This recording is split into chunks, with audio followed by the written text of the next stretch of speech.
A Navy SEAL and his canine inherited a mountain cabin.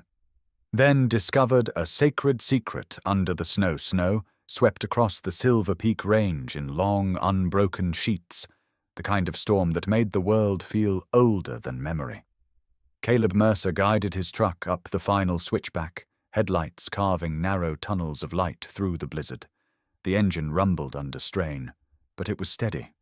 Like him, like the dog beside him.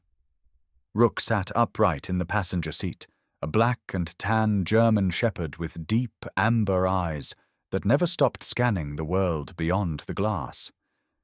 His breath fogged the window, ears twitching at every shift of wind, every muted groan of distant ice settling on the mountain. He was quiet, but not calm. Rook rarely showed fear, but he always knew when something wasn't right. Caleb felt it too. The letter had come 3 weeks earlier. Royce Adler, a name he barely remembered from childhood, a distant relative who lived higher on the mountain than anyone else. When Royce died, the cabin became Caleb's inheritance with no explanation, just coordinates and a deadline. The road narrowed, the storm thickened. Rook pressed a paw against the dashboard, leaning forward as though urging Caleb to keep going. The dog knew this trip wasn't about real estate.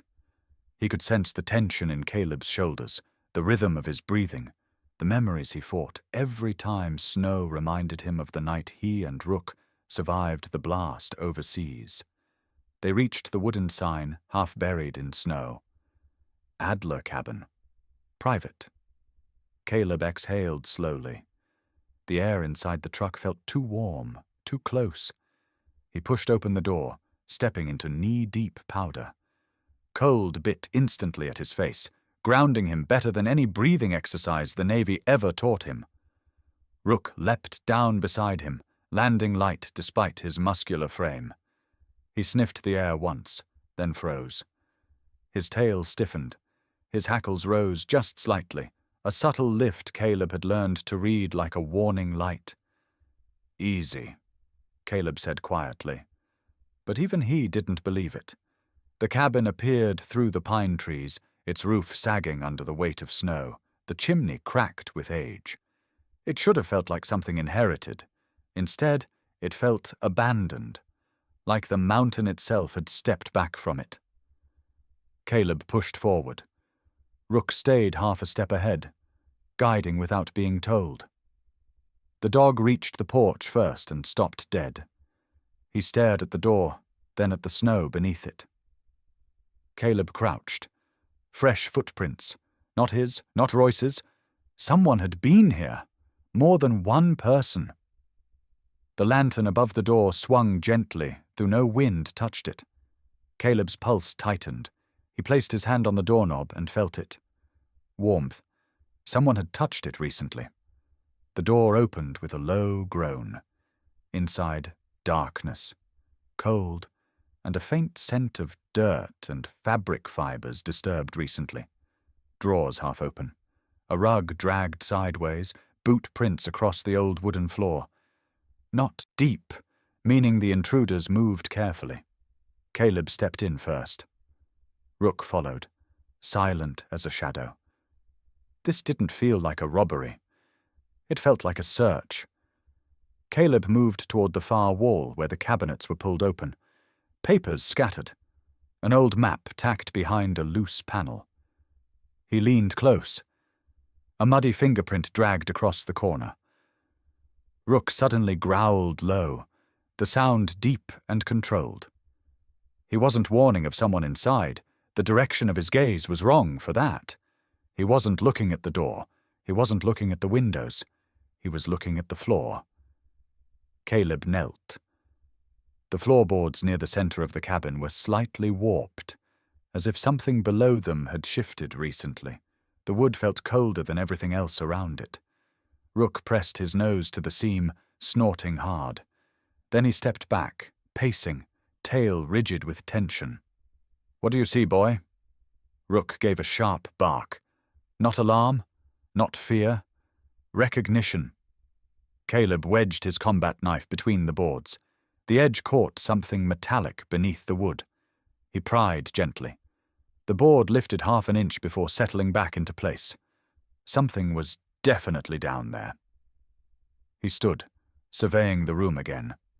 This wasn't random. Whoever broke in wasn't looking for cash. They weren't after valuables. They were after what lay under this floor. Snow hit the windows harder, wind shifting abruptly. The storm changed pitch, like the mountain was whispering. Warning. Rook pressed his body against Caleb's leg, staring at the window facing the tree line. His ears shot forward. He growled again, louder this time. Movement. A silhouette. Just for a second. Someone had returned. Caleb stepped away from the window, fingers drifting to the grip of his pistol. Rook's breathing quickened, but not in panic.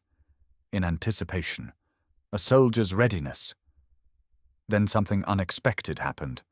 The silhouette stepped fully into view. A teenager, maybe 19. Skinny. Hood pulled tight around his face, and instead of running or threatening, the kid raised both hands and mouthed silent words through the glass. I'm sorry. Rook tilted his head, confused. Caleb tensed. This wasn't a burglar's face. It was someone frightened. Someone who didn't want to be here. Before Caleb could reach the door, the kid glanced into the forest behind him, eyes widening with terror. He shook his head rapidly, signaling danger, then bolted into the trees. Snow swallowed him whole. Rook barked sharply, not in aggression, but urgency. Caleb understood. The boy wasn't the threat. Something else was coming. Caleb closed the door, locking it. Rook stood in front of him, posture firm, tail stiff, ears forward. Not fear, not confusion. Warning. And somewhere beneath the floor of the cabin, something metallic shifted again, as if answering Rook's instinct. Caleb exhaled once, steadying his pulse. He had come here for an inheritance, but the mountain had offered him a secret instead. A secret someone else was willing to break in for. Or kill for. Rook stepped in front of him, ready, eyes locked on the dark windows, as if he saw through the storm itself. Good boy, Caleb murmured. Show me what you know. Rook growled softly, the storm pounding outside like a giant heartbeat. And the long night began. Morning arrived in a thin silver line across Silver Peak Range, the kind of cold light that made the world feel half awake and half remembered. Caleb stepped onto the porch, breath steaming in the frozen air. Rook stayed close, posture rigid, nose tilted to the wind. The dog wasn't scanning for predators. He was sorting scents like a soldier reading a battlefield. Caleb followed Rook's gaze to the tree line. A faint crunch echoed through the pines. Someone was moving toward them. Rook growled low, not loud but deep enough to vibrate through Caleb's boots. Caleb rested a steady hand on the dog's shoulder. Easy. Let them get closer. Snow parted, revealing a woman in a worn winter coat, her hair tangled with frost, carrying a little girl on her hip. Both looked exhausted but unbroken. The woman moved with the cautious grace of someone used to surviving without help. The girl clung to her, bundled in a patchworked jacket, cheeks red from cold. Caleb lifted his hand slightly. Mom, private property up here. You need something? The woman hesitated only a second before stepping closer. My name is Mara Adler. This is my daughter, Lily. Adler? Caleb felt his pulse pause. You're related to Royce. Mara nodded once. The tiny girl buried her face in her mother's shoulder, but peeked at Rook, eyes widening. The dog softened immediately, lowering his head, letting her watch without fear. Mara's voice carried the weight of someone who had rehearsed these words many nights. I saw your truck last night. Knew someone had finally come. You're Caleb Mercer.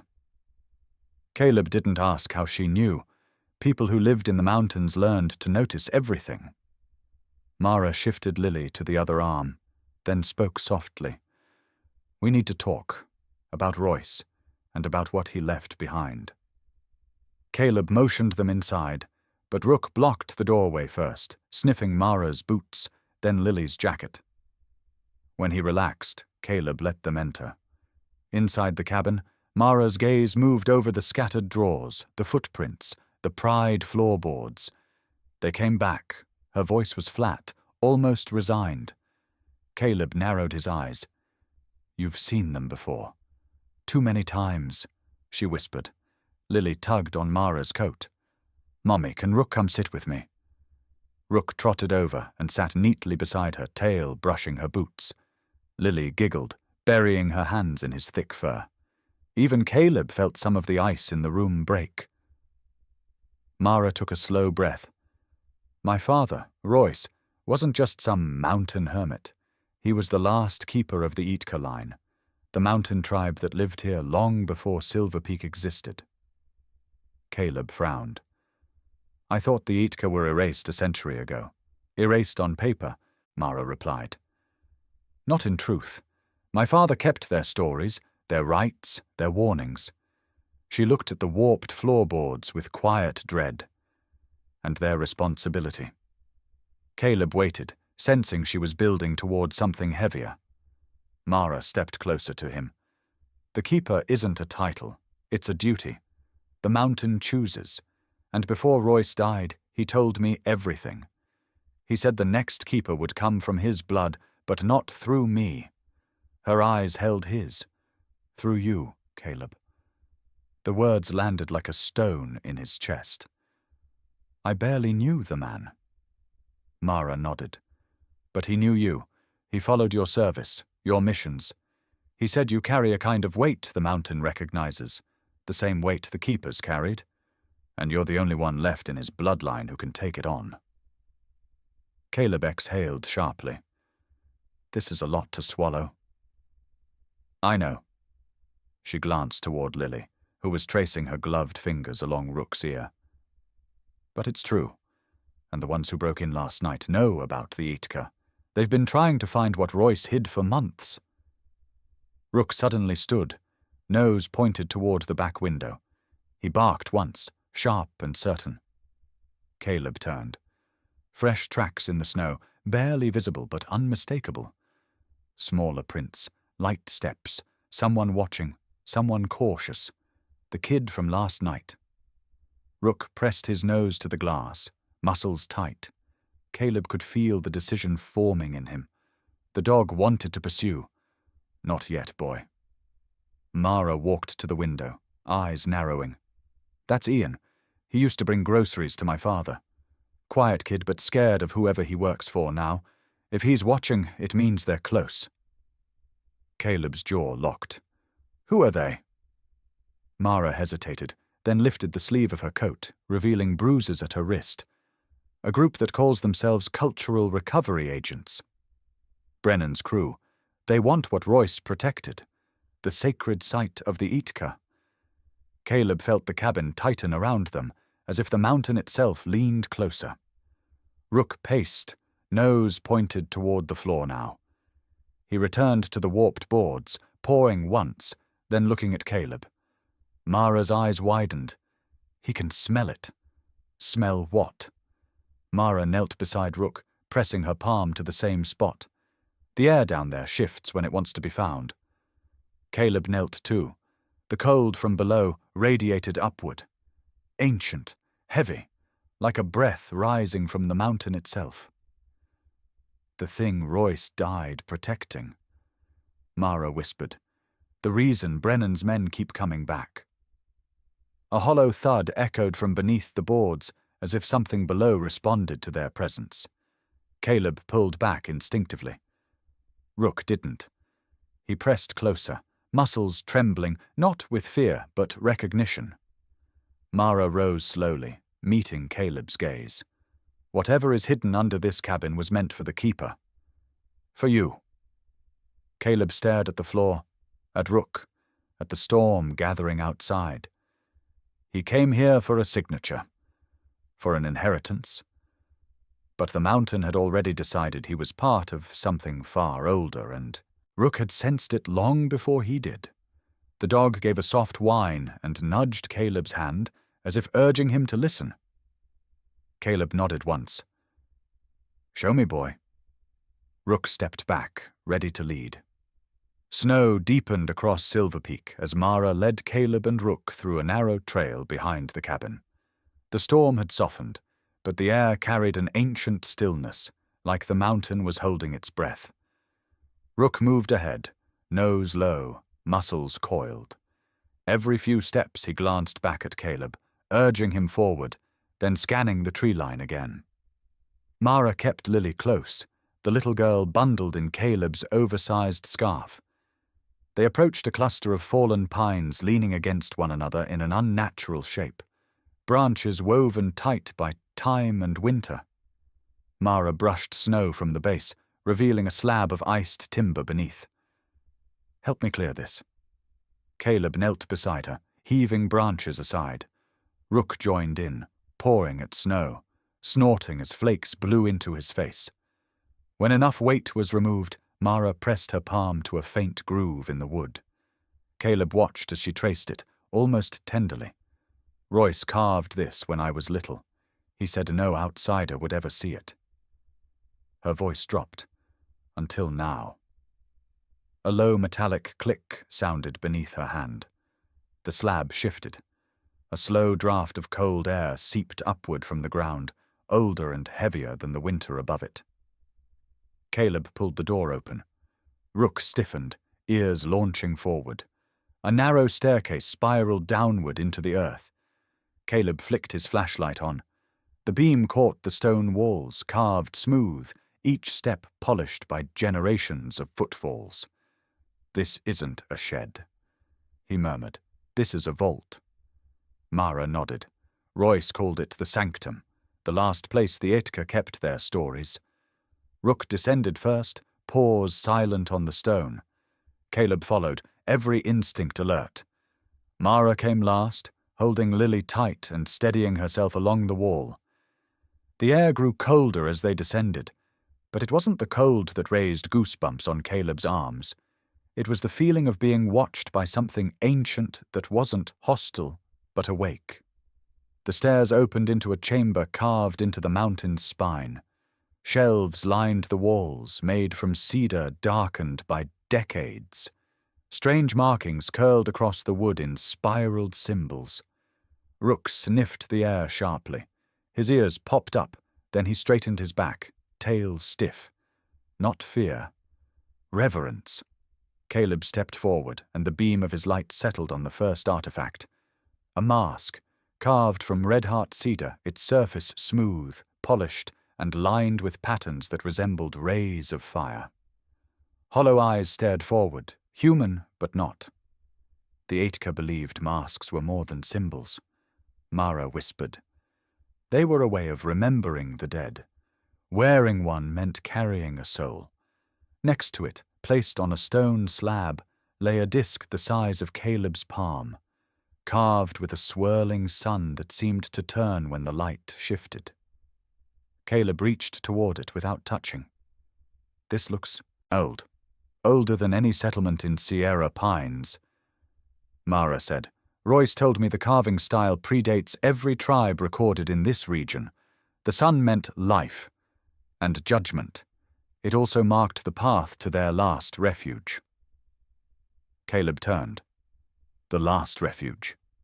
Mara pointed to a box at the far end of the room. The leather straps were cracked with age.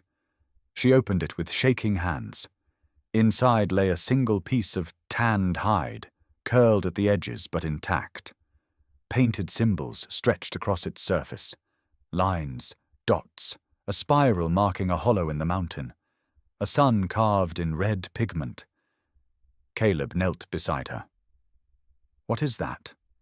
"The map to the heart of Etka, the sacred ground, the last place their people stood when the government drove them out." Lily clutched Rook's fur, whispering, "It feels scary here." Caleb touched her shoulder gently. "Scary isn't always bad. Sometimes scared means you're standing somewhere important."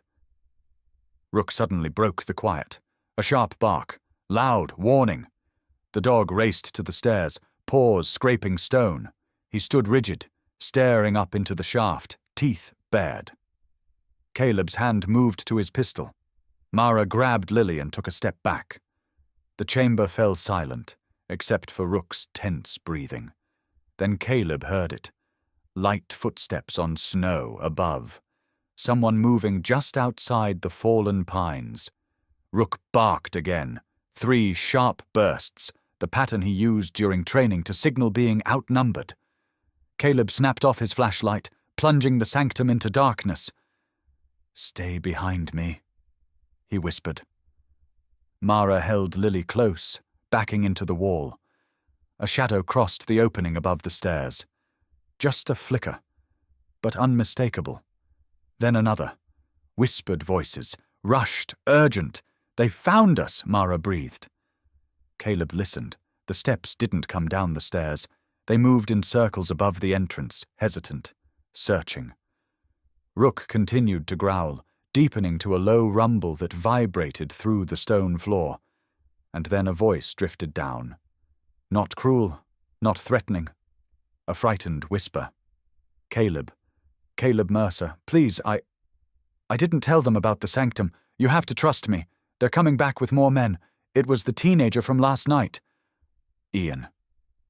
Caleb stepped toward the stairs slowly, keeping himself between the boy and Mara. Rook did the same, blocking the opening with his broad shoulders. Ian's voice shook. "Brennan knows who you are. He knows what you found. You need to leave." Rook barked sharply, cutting through the chamber like a shot.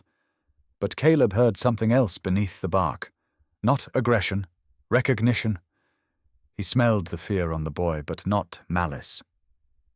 Mara whispered, "Ian used to help Royce. Maybe he's not like the others." Caleb stayed silent, listening to the wind swirl above. Ian's footsteps shifted, then faded. Then the mountain went still again. Caleb turned back to Mara. "We have to move. Whatever Brennan wants, he's willing to break into the cabin for. He'll come here next." Mara nodded. Her face was pale, but her voice held iron.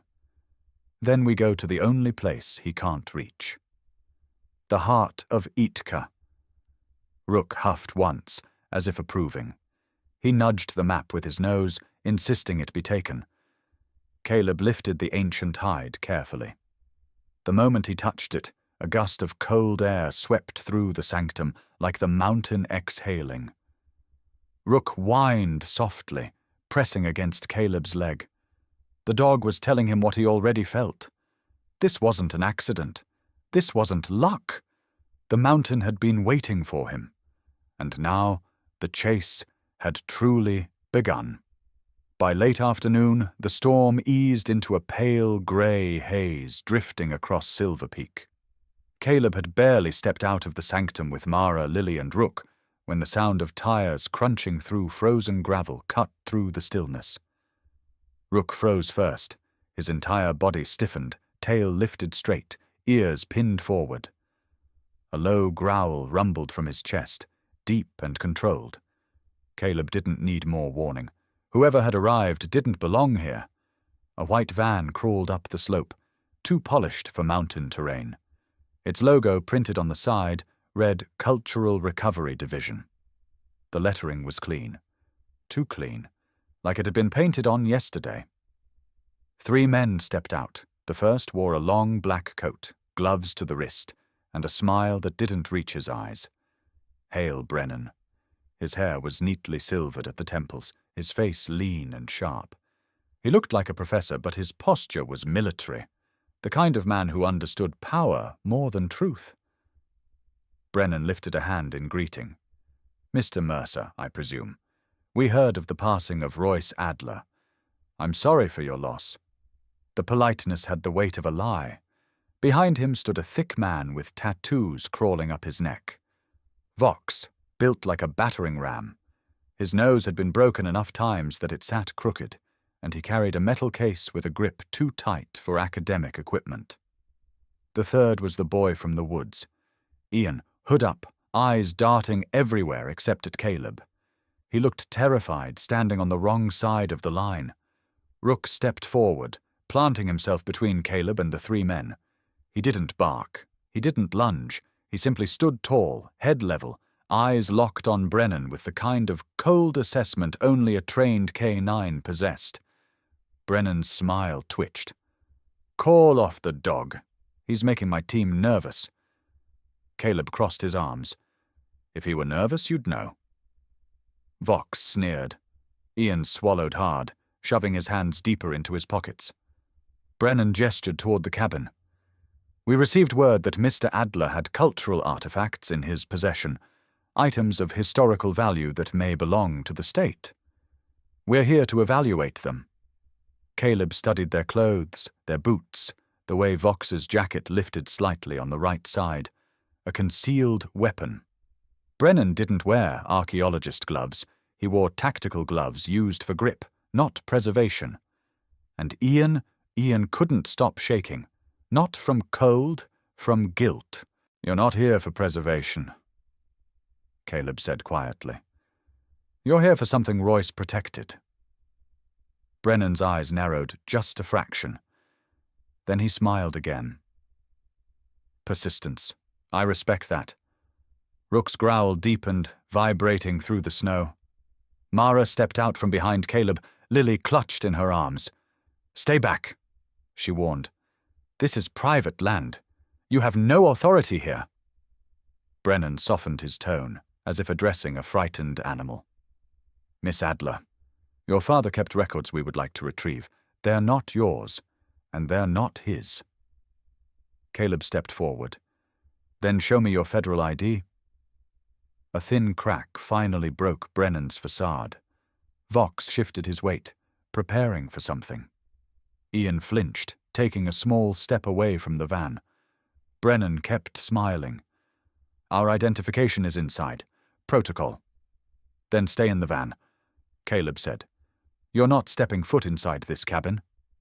Silence spread across the clearing. Even the wind seemed to hesitate. Vox leaned forward. "You don't get to decide that." Rook snapped into a defensive stance, teeth bared, bark exploding from his chest in a deep warning blast that echoed across the ridge. Vox stumbled back, startled. Even Brennan stepped away from the dog. Caleb didn't move. Rook doesn't make threats. If he barks, it means he's identified a danger. That made Ian look up for the first time. His eyes locked on Rook's, then on Caleb's. Something in the boy's face cracked. Fear, regret, a silent plea. Brennan recovered quickly. "Mr. Mercer, you don't understand the weight of what you're protecting. The Aitka legacy holds power, and power attracts the wrong people. You mean people like you." Brennan's smile vanished completely. Caleb's voice dropped. "You broke into this cabin before. You tore through Royce's things, and you sent this kid to watch us. That's not archaeology, that's hunting." Ian swallowed hard, eyes glistening. Brennan's tone shifted, colder. "We will return with authorization, and when we do, this land won't belong to you anymore." He nodded at Vox, who slammed the van door. Ian hesitated before climbing in, shoulders trembling. As the van pulled away, his face pressed to the glass for a moment. He mouthed 2 words to Caleb. "I'm sorry." Rook chased the van to the tree line, barking once more, marking it, committing the scent to memory. When he returned to Caleb, he nudged his leg, pressing his head against his thigh. Not fear. Loyalty. A silent vow. Mara hugged Lily close. "They're going to come back," she whispered. Caleb watched the van disappear into the woods, snow swirling behind it. Rook sat beside him, chest rising and falling with controlled breaths, eyes fixed on where the men had vanished. Ready. Always ready. Caleb finally spoke, voice calm but edged with steel. "Then we'll be waiting." The mountain seemed to exhale around them, as if acknowledging the line that had just been drawn. Night fell fast across Silver Peak Range, swallowing the ridge. in a darkness so thick it felt alive. Caleb had just secured the cabin door when Rook stiffened, head snapping towards the forest. A split second later, the first flame bloomed between the pines. A second flame, then a third. They were being herded. Mara rushed to the window, Lily clinging to her coat. Caleb's jaw tightened. They're forcing us up the mountain, toward Ravencrest Rift. Another fire flared to life, closer this time. The ring was forming. Rook barked once, sharp and commanding, the same bark he gave during missions when an exit route vanished. Caleb grabbed his pack, slung it over his shoulder, and pressed a pistol into Mara's trembling hands. She stared at it as though it might burn her. "I don't know if I can use this." "You can," Caleb said, his voice steady and low. "It's not about shooting. It's about being ready. Brace your wrist, lean forward, breathe before you pull the trigger, and don't point it unless you mean it. Lily needs you steady, not scared." Mara swallowed hard, nodded once, and tucked Lily behind her legs. The fires drew closer, crackling like a cage tightening around them. "We move now," Caleb said. They stepped into the cold. Wind carved through the trees, carrying the scent of smoke and the harsh metallic tang of danger. Rook took point, weaving through the snow with precision, stopping every few feet to glance back at Lily, making sure she kept up. The little girl clutched his tail fur with tiny gloved fingers, trusting him more than she trusted the night. Behind them, voices rose. "There they are. Push them toward the ridge." Mara gripped the pistol tighter. Caleb motioned her left, guiding her through jagged rocks and deep snowdrifts. He scanned the tree line, spotting the flicker of movement. The men weren't giving chase yet. They were corralling them. Vox's tactic. Caleb had seen men like him use fire lines in war zones. Snow whipped across their faces. The higher they climbed, the heavier the wind pressed against them. Ravencrest Rift loomed above, a narrow passage carved by centuries of storms, a place only locals dared to cross. The drop on either side was a sheer fall into darkness. Rook halted, ears pointing backward. His low rumble vibrated through the snow. Caleb turned just as a muzzle flash lit up the trees. "Get down!" A shot cracked through the air, splintering bark inches from Caleb's head. Mara screamed and shielded Lily. Caleb dragged them behind a fallen spruce. Rook lunged sideways, protecting Lily with his body. Another shot. This one aimed lower. Rook yelped. The sound tore through Caleb harder than any bullet. He whipped around, flashlight beam cutting through the dark. Blood streaked Rook's shoulder, staining the snow a deep crimson. The dog shook once, planted his paws, and stood tall, refusing to retreat. Lily cried into his fur. Rook nudged her, licking her cheek, telling her he was still here. Caleb clenched his jaw. He wanted to go after the shooter, but the fires were closing in. They had seconds before being boxed in. "Mara, stay low. Follow my feet." "Rook, with me." Rook obeyed instantly, pushing through the pain. They pushed uphill, moving from boulder to boulder, using shadows as shields. Caleb took point, Mara in the middle, Rook guarding the rear like a wounded but determined sentinel. Another burst of gunfire echoed below them. The flames lit up the snow, revealing Vox's silhouette. Huge, unmoving, watching, directing his men with silent gestures. Then a surprise twist hit the ridge. A silhouette broke from Vox's group, running uphill in the same direction Caleb was leading his family. Not toward them. Away from the hunters, Ian, he wasn't chasing, he was fleeing.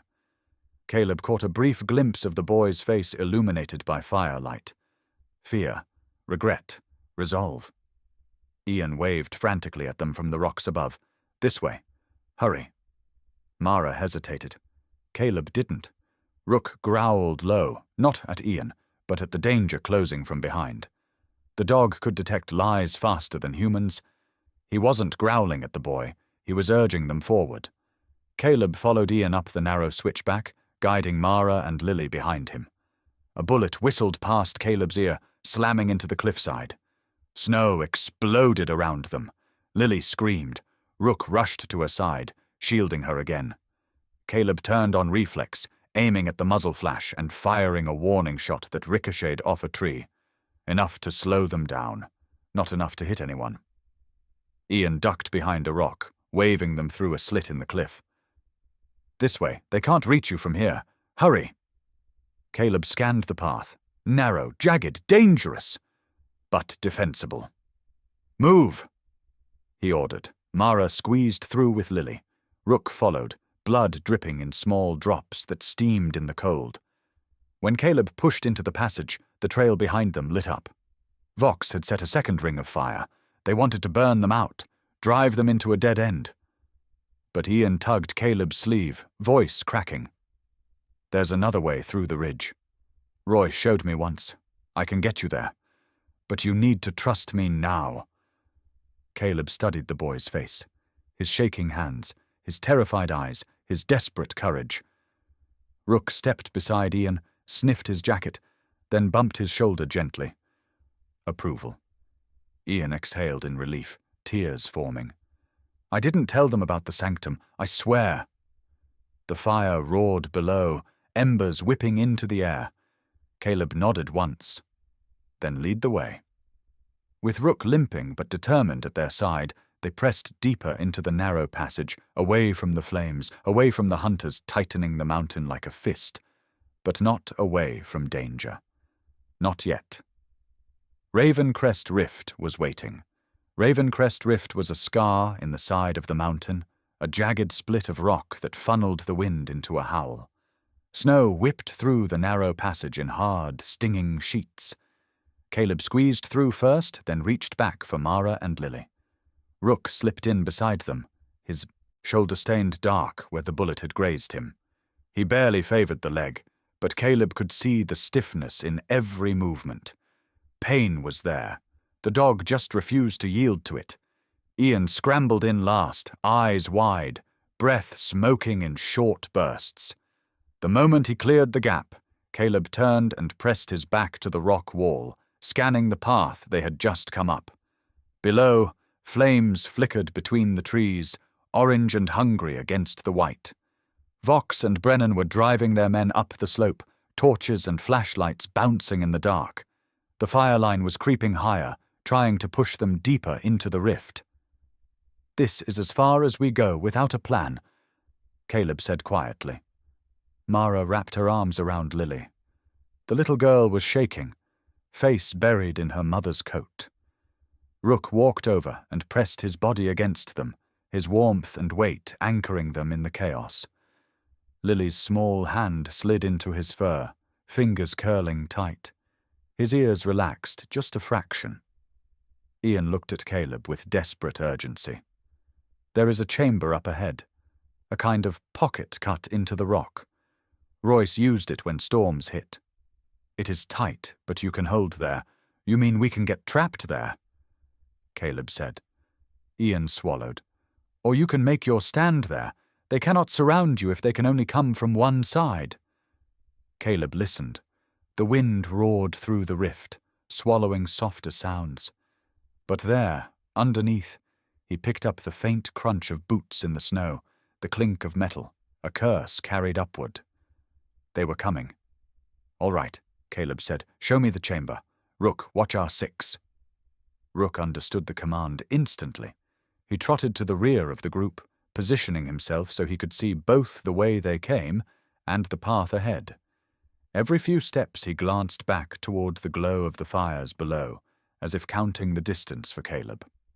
The chamber appeared as a shallow hollow in the cliff wall, just deep enough for 4 people and 1 big dog. The floor sloped upward slightly, giving anyone inside a higher angle on the approach. It was not much, but it was something. Mara pulled Lily into the back, shielding her with her body. Ian hugged the opposite wall, shoulders tense, eyes darting between Caleb and the entrance. Rook lay near the narrow opening, coiled but ready, breathing steady through his nose as he waited for Caleb's word. Caleb checked his magazine. Not many rounds left, enough to make a point, not enough to wage a war. He set his back against the stone, angled so he could see out and still drop out of sight. Snow blew sideways through the gap, dusting his eyelashes, freezing any sweat before it could form. He heard them before he saw them. Vox's voice carried first, low and frustrated. "Spread out. He is special forces. He will use the terrain. Push him to the edge and squeeze." Another man answered, breathless. "Brennan says we cannot damage the artifacts." Brennan cut in, voice calm and cold. "The artifacts are in the mountain." "The mountain is not going anywhere." "They are. Do not lose them." Rook's hackles rose. He lifted his head, nose twitching. Caleb caught it. Something in that scent set the dog on alert in a different way. "What is it, boy?" Rook's ears locked forward. Then he did something unexpected. He whined softly and looked at Ian. Ian froze. Caleb's gaze followed, sharp as glass. "Anything you want to tell me before they get here?" Ian's throat bobbed. "I did not tell them about the sanctum, I swear. I told them you were heading toward the ridge, but I did not think they would start a fire line. I thought they would just block the road." Rook got up and walked to Ian, staring straight into the boy's eyes.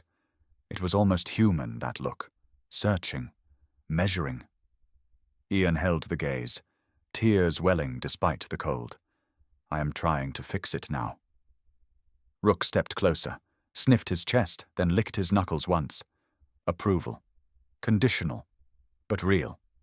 Caleb watched the exchange, feeling something slot into place. He had worked long enough with Rook to know when the dog had decided where someone stood. Then footsteps thundered closer. Caleb dropped to one knee near the entrance. Rook moved beside him, shoulder pressed to his. The dog's tail was still now, his whole body focused on the gap outside. Mara squeezed Lily's hand, whispering something soothing that did not match how her voice shook. The first man came into view, a shadow against the swirl of white. Caleb waited until the man stepped into the channel of the rift, exposed with nowhere to duck. Then he fired. The bullet smacked into the rock inches from the man's shoulder, sending a spray of ice and stone into his face. The man cursed and dropped flat. "Second warning," Caleb called out. "The next one is not going into the wall." Silence fell for a heartbeat. Then Brennan's voice floated up from below. "You are outnumbered, Mr. Mercer. Lay down your weapon and send the girl out. We only need her mother and the map." Mara's grip tightened around Lily. The little girl buried her face in Rook's neck now, choosing him as shield. Caleb's answer was simple. "You can climb up here and ask me again to my face." Vox barked a laugh. "Do it the hard way, then." Boots pounded on rock. Men surged forward. Caleb moved like he was back on a nighttime operation. No wasted motion. He picked angles, not targets. A shot at the ground to trip one man. A ricochet off a rock that sent another diving for cover. He was not trying to kill. Yet he was buying seconds. Rook waited for the opening. A man broke from cover and rushed the cleft, gun up. Rook exploded from the hollow like a launched missile. He hit the man's center mass, jaws clamping on the forearm holding the weapon. The man screamed as Rook twisted, dropping him into the snow. "Drop it!" Caleb snapped. The gun clattered away. Rook released instantly and bounded back into the hollow before the others could aim. Caleb felt a rush of pride and fear mixed together. Good boy. The next wave came slower, more cautious. Vox had learned his lesson. They hugged the rock, moved in pairs, trying to circle. But the rift did what the mountain always did best. It narrowed their options. Then something smaller happened. Easy to miss. Critical to everything. While Brennan shouted orders from below, Ian slipped closer to the entrance, staying behind rock cover. He lifted his hand just enough for Caleb to see and made a quick motion towards the left side of the ridge. Caleb frowned. The gesture was one he knew well.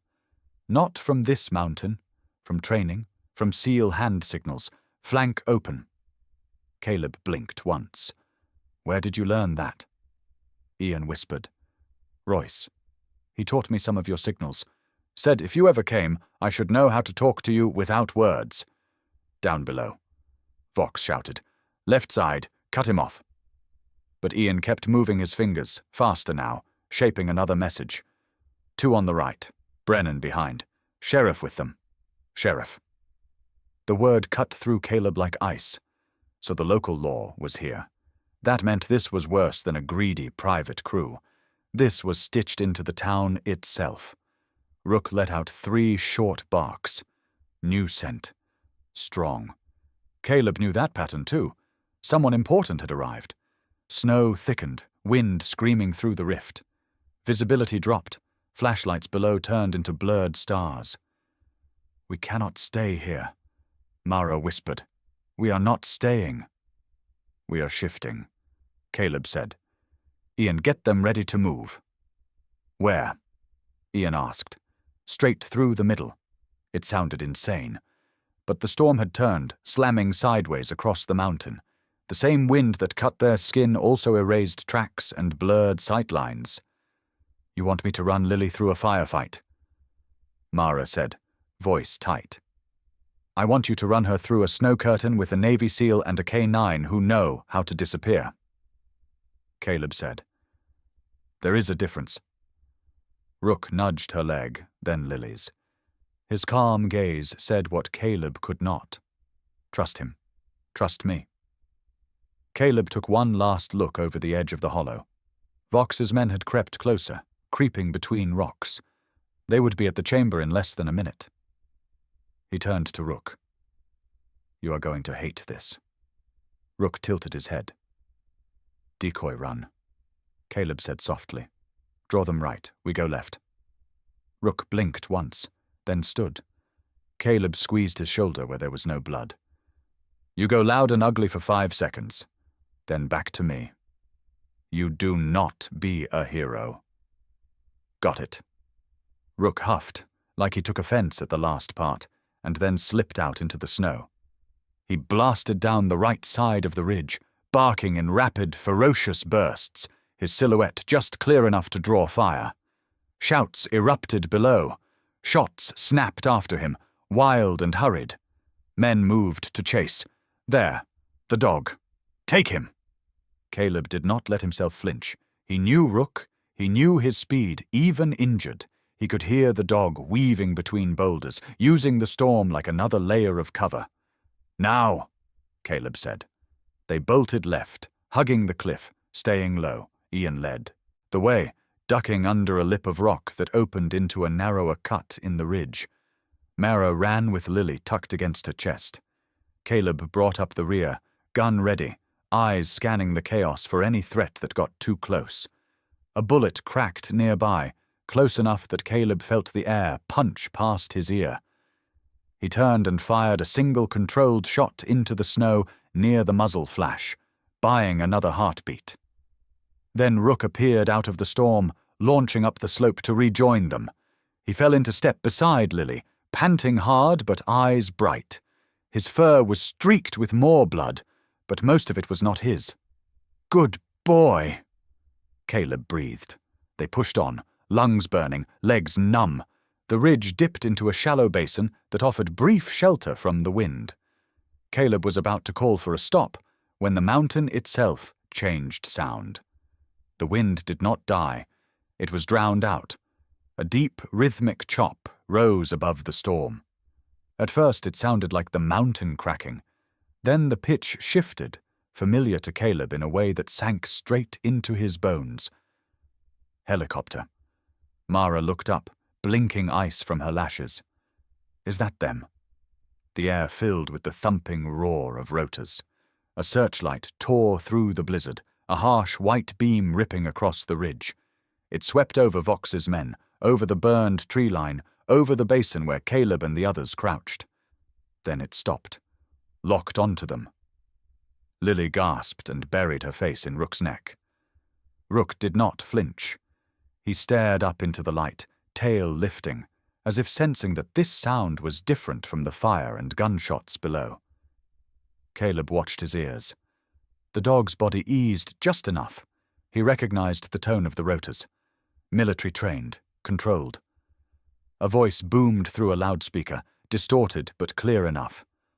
"Federal agents, drop your weapons and stay where you are." Across the ridge, men scrambled, shouting. Some tried to run, others froze, caught in the beam. Caleb exhaled for what felt like the first time in hours. Mara looked at him, eyes wide. "Is that your backup?" Caleb watched the helicopter circle, the emblem on the side just visible through the snow. It was not Navy. It was something else he had been counting on since the moment he had sent those photos. "Art Crime Task Force?" he said quietly. "Took them long enough." Rook pressed against his leg, eyes never leaving the sky. The wind from the blades whipped snow into a swirling halo around them, turning the ridge into a ghostly battlefield. For the first time since the fires lit up the mountain, Silver Peak did not feel like it belonged to the hunters. The mountain had finally chosen a side. Dawn arrived as a pale shimmer pushing through the storm, brushing Silver Peak Range with a faint gold that felt almost unreal after the chaos of the night. The helicopter settled on a clearing cut into the ridge, rotors slowing but still sending gusts of snow rolling across the mountain like drifting ghosts. Rook sat at the mouth of the basin, chest rising steady, eyes trained on every movement. His ears pivoted toward the landing craft before Caleb even stepped forward. The dog had shifted from fighter to sentinel, watching the ridge the same way Royce Adler once had. The first agents out were from the FBI Art Crime Task Force. Their jackets were dark, heavy, and streaked with snow. The letters FBI were unmistakable even in the half-light. Leading the team was Agent Marcus Hale, a tall black man with quiet authority in the lines of his face.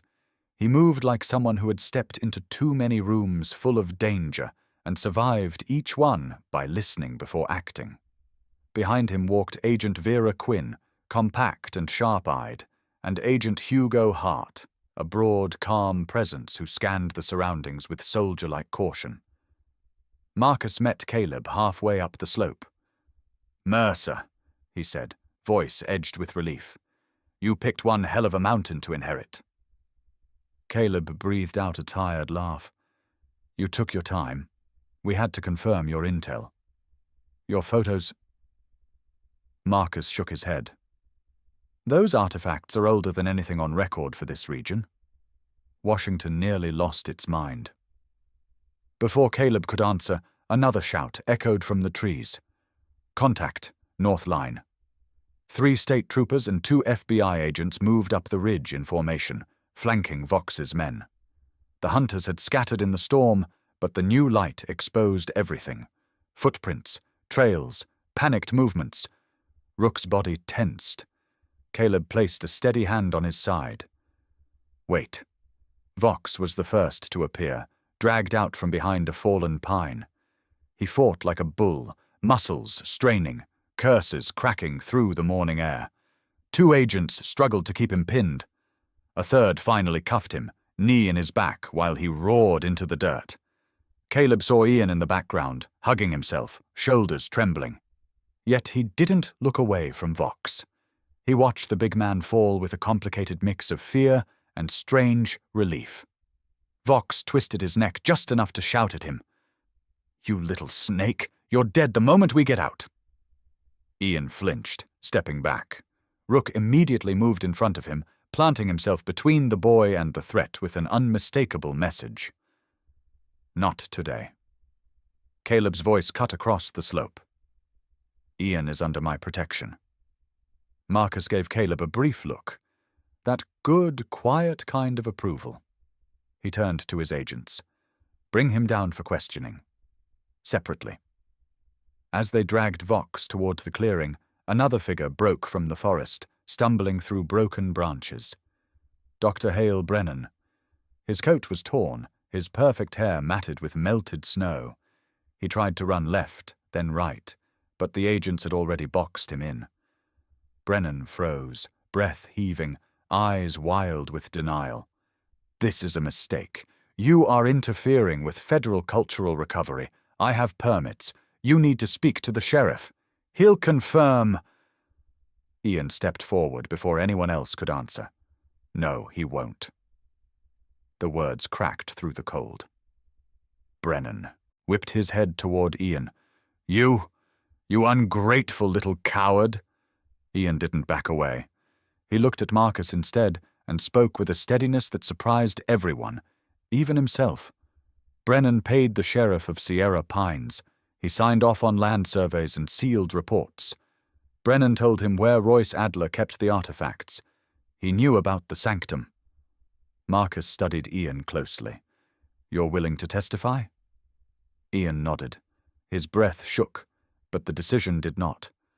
"I'm done running for him." Something in Brennan snapped. He lunged toward the boy, fury exploding across his face. Two agents intercepted him instantly, forcing him to the ground, wrenching his hands behind his back. Brennan screamed into the snow. "You have no idea what those relics are worth. You think a dead tribe cares what happens to their memories?" That was the moment Rook moved. Caleb didn't command him. He didn't have to. The dog stepped out from Caleb's side and walked to the top of the trail leading down to the cabin. He positioned himself there, squarely between Brennan and the path to the sanctum, his tail stiff, teeth bared just enough to show he meant it. Brennan froze, breath catching in his throat. The silent message was unmistakable. "You don't get past me." Even the agents paused, watching the dog with a mix of shock and respect. Marcus's brows lifted. "That is one hell of a partner you've got there." Caleb brushed Rook's flank. "The best."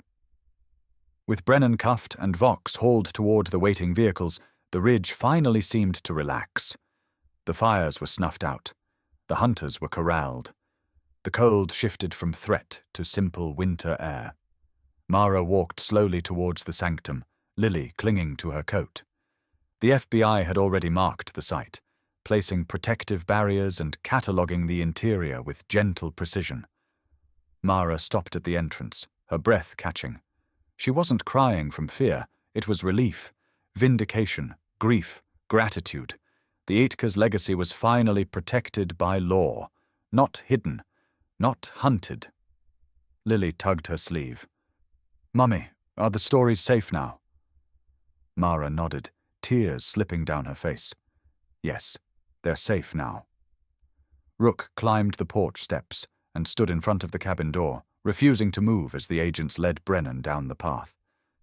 The dog growled softly as Brennan passed, the kind of growl that came from bone-deep instinct, the instinct to defend the land and the people who finally understood it. Brennan didn't look at Caleb. He didn't look at Mara. But he could not stop himself from looking at Rook. The dog stared him down with calm, absolute authority. Marcus walked up beside Caleb. "Tell me something, Mercer. Did you know the mountain would fight back?" Caleb glanced at Rook, who stood like a guardian carved into the wood. "Not the mountain," Caleb said quietly. "Him." Rook's ears flicked back for a moment, catching the praise. Then he lifted his head higher, watching Brennan disappear into custody. The sun rose fully, over Silver Peak Range, the light breaking through the fading storm as if acknowledging the shift. Justice had finally landed on the mountain. A year on Silver Peak Range passed the way mountain years always do, quietly on the surface, while everything beneath changed forever. Winter had returned, softer this time, the kind of winter that layered the trees in white without threatening to swallow them whole. The wind hummed instead of howled. The forest breathed instead of braced. And the cabin, once a cracked, sagging shell, now stood straight and sturdy again. Caleb closed the new front door behind him and stepped onto the porch, watching the morning sun roll across the ridge like warm gold poured over snow. Smoke drifted from the chimney. The boards under his boots were fresh-cut pine. He had replaced them himself, plank by plank, the same way Royce Adler once had. But the cabin no longer belonged to a hermit guarding a secret alone. It belonged to a keeper, Caleb Mercer, keeper of the Eatka line. The title had been given to him quietly, not through ceremony but through responsibility, which was the only way the Eatka would have respected it. The federal recognition came later, a year of paperwork, historical review, congressional signatures, and archaeological validation had turned the once-forgotten sanctum and the heart of Eatka into a protected cultural preserve. No drilling, no surveying, no recovery agents, only guardians. Caleb placed a hand on the railing, feeling the cold bite of metal. From the porch he could see the new markers set along the ridge, carved from cedar and set deep into the ground. Each one bore the same sun symbol etched into the stone disc they found in the sanctum. Federal recognition had stamped the site as a protected heritage zone, but it was the symbols that gave it soul. A shout came from below the slope. Caleb turned. Lily. She ran through the snow wearing a puffy blue jacket, her laughter echoing across the clearing. Her blonde curls bounced beneath her knit hat, cheeks flushed from cold and excitement. Rook trailed her like a shadow, silent but watchful, matching her pace as if he knew exactly how fast she liked to run. Which he did. Lily skidded to a stop at the porch steps. Rook stopped too, nose nudging her boots. She threw her arms around his neck, and the big shepherd sat patiently, letting her bury her face in his fur. "He's doing his patrol," she said breathlessly. "He didn't let me go anywhere alone." "That's the job," Caleb said, smiling as he crouched beside them. "Guardian of the ridge." Rook turned his head toward Caleb, amber eyes bright, tail thumping once. He seemed to accept the title with quiet pride. Every morning for the past year, Rook had patrolled the cabin perimeter, never missing a step, never allowing Lily more than a dozen feet from sight. Even when snow rose higher than his belly, even when winter storms forced the valley into whiteout conditions, the dog had carried the responsibility as if he'd been born for it. He probably had been. Mara stepped out from the side path, carrying a basket of firewood.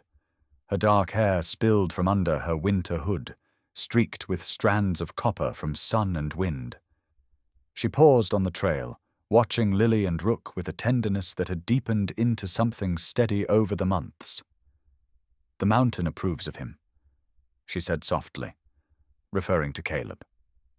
"Or maybe it approves of Rook," Caleb replied, brushing snow from the dog's coat. "Hard to tell which of us earned the invitation." Mara smiled, the kind of smile that had taken time to return after so many years of hiding. Maybe both. She set the basket on the porch and joined him at the railing. Beyond the trees, the ridge stretched toward the sacred grounds, now protected by barriers and federal monitors. During the summer, small guided groups came up to hear the story of the Eatka. Only Caleb and Mara were allowed into the deeper sanctum, and only with Rook. He sensed things long before they did. There was one day in early autumn when Rook stopped at the mouth of the sanctum and refused to enter. Caleb listened, and they turned back. Later, a rock slide hit the chamber wall. A fatal one. Keeper. Guardian. The roles were not titles. They were instincts.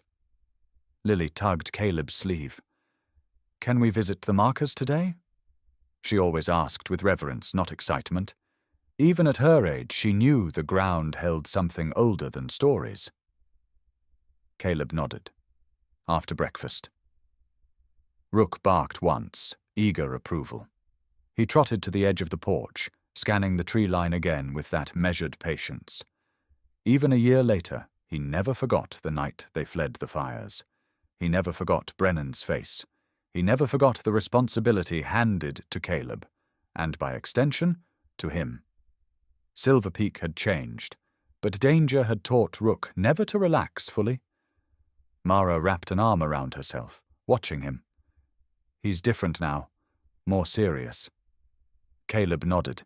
He carries this mountain the way we do. Maybe more. A faint crunch of snow sounded from the far trail. Rook snapped his head toward it, muscles tightening. Caleb stood straight, hand brushing his belt out of habit. Ian stepped into view. Older, cleaner, shoulders no longer hunched. He wore a ranger jacket with the federal crest on it. Official mountain patrol. He raised a hand shyly. Morning. Thought I'd check in. Lily waved. Rook trotted a few steps before relaxing again. He recognized Ian's scent as familiar. Safe. Caleb descended the porch to meet him. How's patrol? Ian smiled, pride flickering across his face. Good. And quiet. No strange vans, no fires, just snow. And elk. Mara joined them. They're letting you work the sanctum routes? Ian nodded. They said anyone who helped save them should help guard them. The responsibility had shaped him. Like Rook, Ian had grown into his purpose. He hesitated. There's news, he said quietly. Not bad, just surprising. Caleb raised an eyebrow. Go on. Some researchers in D.C. finished testing the paint from the Itka map. The pigments, the hide, the binding marks, all older than they expected. How much older? Ian swallowed. Older than any recorded civilization in this region, possibly older than the earliest maps of the American continents. Mara's breath caught. Are they saying the Itka were the first? Ian nodded. Or one of the first. Rook let out a soft, almost curious rumble, as if he sensed the weight of the revelation. He nudged Caleb's leg, urging him to take it seriously, as if the dog understood the legacy better than any human. Caleb stared toward the distant ridge where the heart of Aitka lay, hidden beneath centuries of snow and silence. Keeper. It was no longer a symbolic responsibility. It was historical, cultural, sacred. More footsteps sounded behind them. Lily ran out, tugging Rook with both hands. Come on, breakfast. And then the markers. Rook barked once, tail rising. He moved to her side, guiding her up the porch steps with the same discipline he used during missions. When she stumbled, he steadied her with his body. When she laughed, he lifted his head proudly. Caleb watched them enter the cabin. Rook paused at the door, looking back once at the ridge, as if telling the mountain he would return. Mara touched Caleb's arm. You think he knows the whole story? Caleb exhaled. If anyone does, it's him. The wind swept across the porch again, gentle this time, brushing against Rook's fur before he stepped inside. The mountain wasn't testing them anymore. It was trusting them. And every morning, with each patrol, with each footprint in the snow, Rook accepted that trust like a vow. Spring arrived gently on Silver Peak Range, softening the snowbanks and waking the pines with the scent of new sap. The mountain no longer felt like a place of hiding. It felt like a place of returning, a place where stories were carried by wind, not buried under it. By late May, word had spread across neighboring towns and reservations that the Aitka legacy had been formally recognized. And people came. Not tourists, locals, elders, families with roots in the soil. Hikers who had grown up hearing whispers of lost tribes and sacred ridges. Teachers who wanted their students to know there was history older than textbooks admitted.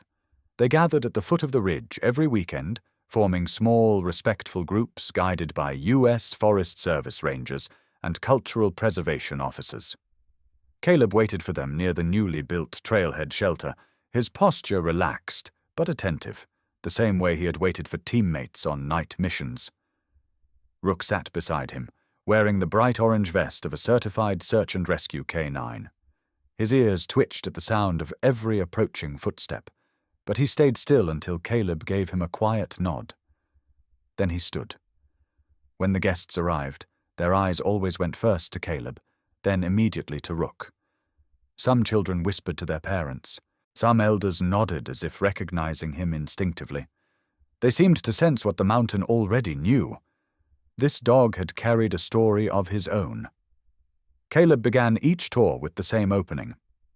This mountain belonged to the Itka long before any of us set foot here. What we protect now isn't just ground, it's memory, and memory deserves guardians.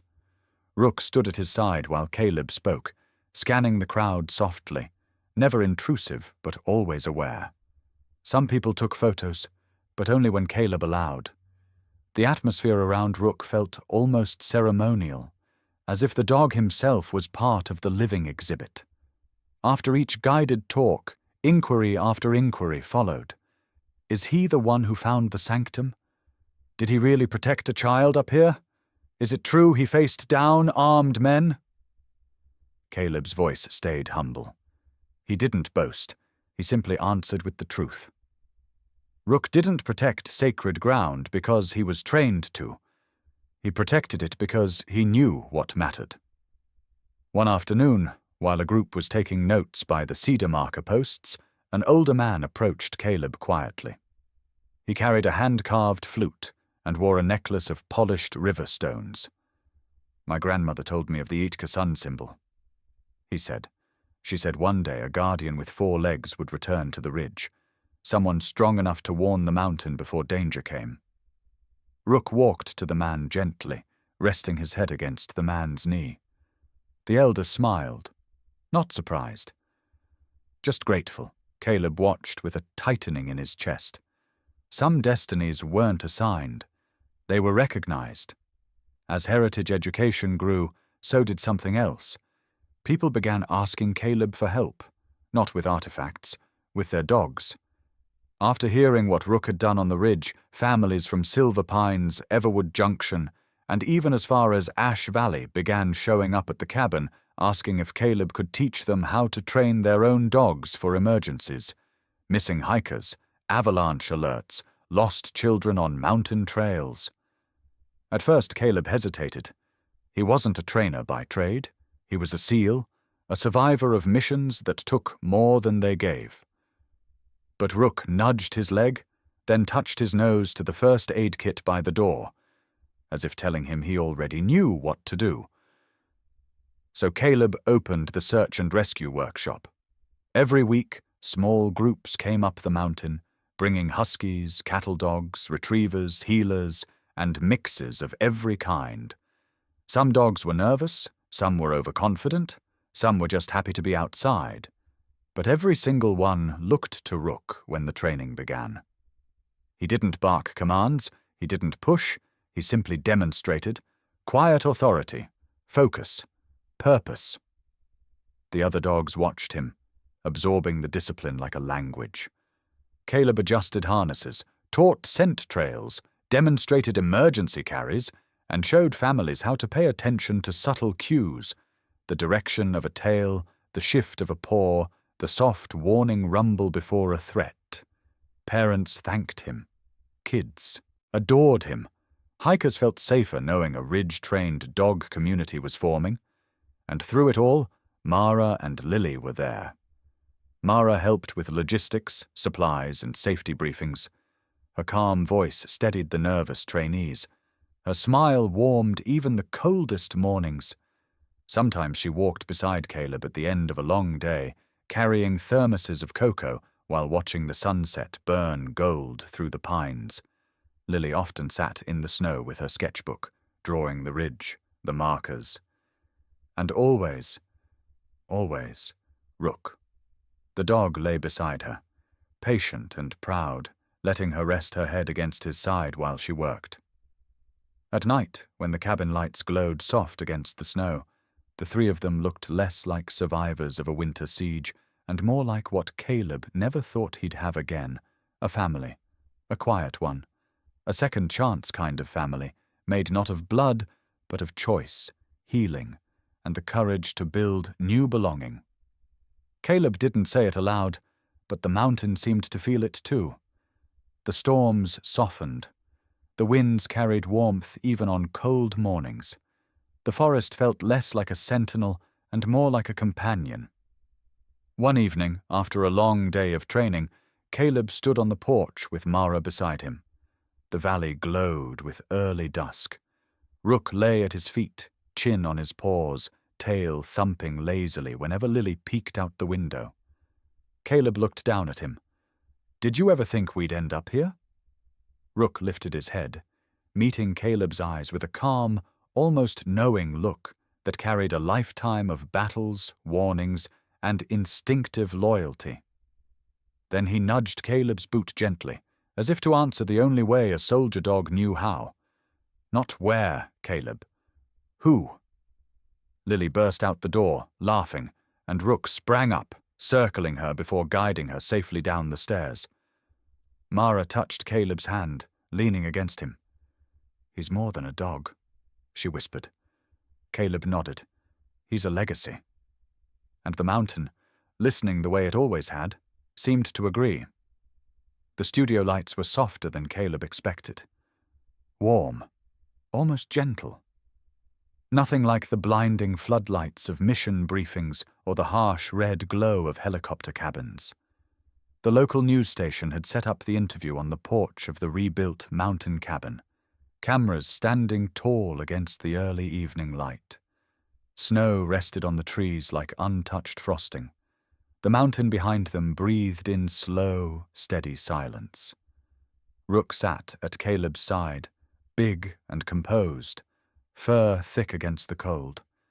His amber eyes stayed locked on everything at once: the crew, the forest, the shadows beyond the pines. Even here, in peace, he worked. He guarded. That was who he was. The reporter, a woman in her early 40s named Hannah Reed, adjusted her mic and smiled at the camera.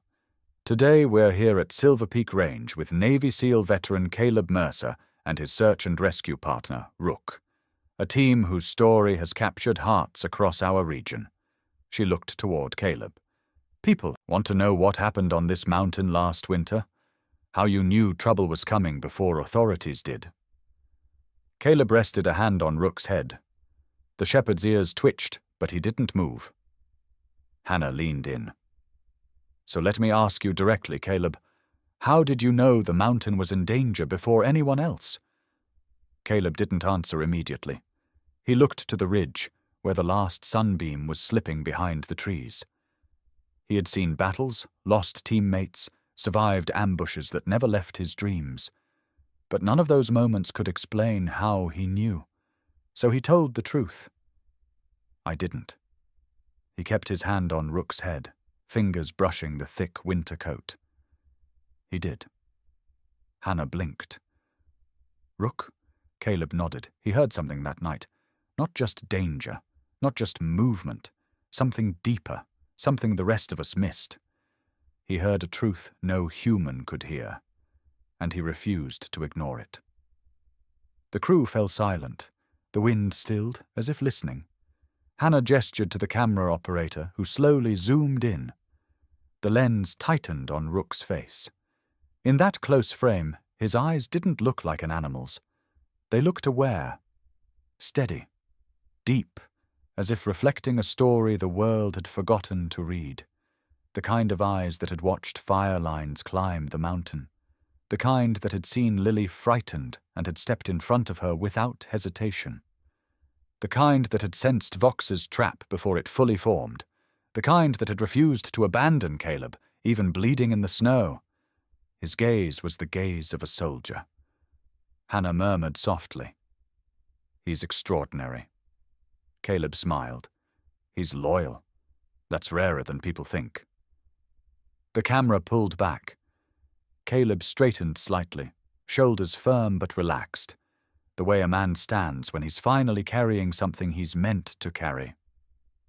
Hannah continued, "This cabin, this mountain, the newly protected Itka grounds. You're a part of all of this now. Do you consider yourself their keeper?" Caleb looked at the carved marker post at the edge of the clearing. The sun crest, the same symbol on the ancient stone disk. He thought of Royce, of the sanctum beneath the snow, of the night the mountain demanded a choice. "Yeah," Caleb said quietly. I do. Rook nudged his leg in agreement. Hannah flipped to her last card. Final question. For the families watching at home, the hikers, the dog lovers, everyone who connected to your story, what would you want to say to them? Caleb looked straight into the camera. His voice softened, becoming the kind of honesty that comes only from living through something that changed you. Every ridge has its stories, every family too, and every loyal animal that walks beside us. They carry their own truth, sometimes before we're ready to hear it. He paused, hand still on Rook's head. What's your story with a loyal pet? The camera held his face for a long second. Then it drifted back down to Rook. The shepherd didn't bark.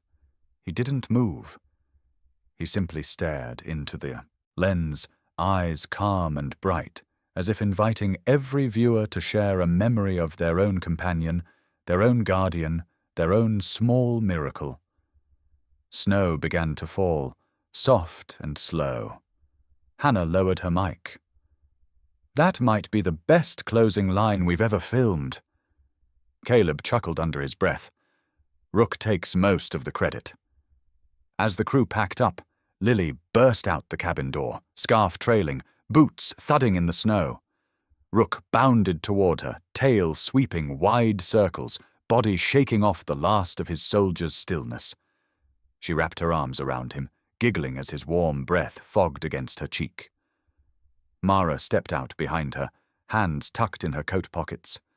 She met Caleb's eyes and smiled, a smile that carried the entire year of healing, rebuilding, and belonging. Caleb walked toward them, the porch light flickering on behind him. Rook weaved between Lily's legs, guiding her toward the warm cabin, toward the promise of another quiet night. The camera crew paused once more at the tree line, catching a final shot.